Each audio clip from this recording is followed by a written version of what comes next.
ભુજની જાણીતી સત્યમ સંસ્થા અને તાનારીરી મહિલા મંડળના સંયુક્ત ઉપક્રમે નરસિંહ મહેતાની જયંતીની ઉજવણી કરવામાં આવી હતી।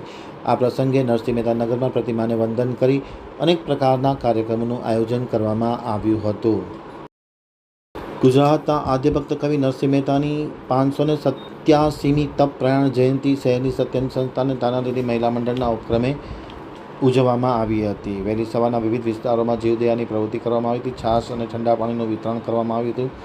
બાલિકાઓને શણગાર કીટ આપવામાં આવી હતી। કપડાનું વિતરણ કરવામાં આવ્યું હતું। નરસિંહ મહેતા નગર ખાતે આવેલી નરસિંહ મહેતાની પ્રતિમાને વંદન કરી ઉજવણીનો પ્રારંભ કરવામાં આવ્યો હતો। કાર્યમાં સત્યમ સંસ્થાના અધ્યક્ષ દર્શક અંતાણી, નરેન્દ્રભાઈ સ્વાદિયા, નયન શુક્લ કાર્યમાં જોડાયા હતા।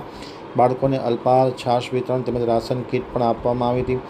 દરમિયાનમાં સ્વર્ગસ્થ શ્રી ઠક્કરભાઈની સ્મૃતિમાં નીતિન ઠક્કર તરફથી હરતા ફરતા છાશ કેન્દ્ર દ્વારા આજે છાશનું વિતરણ કરવામાં આવ્યું હતું। દાતાઓના સહયોગથી રાશન કીટ પણ આપવામાં આવી હતી। વ્યવસ્થા જટ્ટુભાઈ ડુડિયા તરફથી કરવામાં આવી હતી। નિયતભાઈ અંજારિયા, શિવાંગબેન અંતાણી, પ્રભુલાલભાઈ પરમાર, મંજરીબેન દેવાણીભાઈ રીંડાણી, જીતેશભાઈ ખોરશિયા, સ્નેહા જોશી તરફથી સહયોગ મળ્યો હતો। ચકલીઘર કુંડાનું વિતરણ કરવામાં આવ્યું હતું। રામુબેન પટેલનો આર્થિક સહયોગ મળ્યો હતો।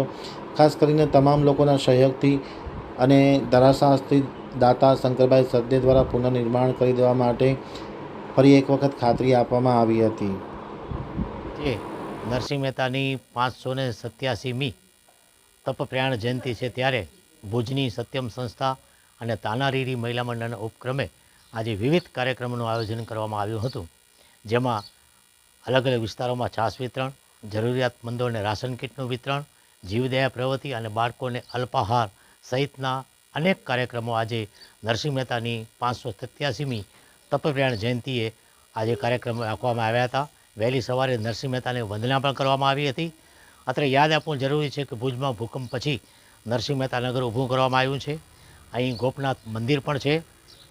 આ ઉપરાંત અહીં તાનારીરી બગીચો પણ બનાવવામાં આવ્યો છે અને નરસિંહ મહેતાની મૂર્તિ વર્ષો પહેલાં ભૂકંપ પછી અહીં નગરપાલિકાના અને દાતાઓના સહયોગથી અહીં મૂર્તિ પણ મૂકવામાં આવી છે અને નગરપાલિકા દર વખતે તેમની હારમાળા જયંતિએ અહીં હારમાળા જયંતિ પણ ઉજવે છે અને નગરપાલિકાના રેકર્ડ ઉપર પણ હવે આ નરસિંહ મહેતાની પ્રતિમા આવી ગયેલ છે। તે રીતે નગરપાલિકા પર દર વર્ષે હારમાળા જયંતિના તેના દિવસે અલગ અલગ કાર્યક્રમો રાખે છે। તે નિમિત્તે આજે પણ નરસિંહ મહેતાની 587મી તપપ્રયાણ જયંતિ છે ત્યારે વિવિધ કાર્યક્રમોનું વહેલી સવારથી ભુજ શહેરની અંદર આયોજન કરવામાં આવ્યું હતું।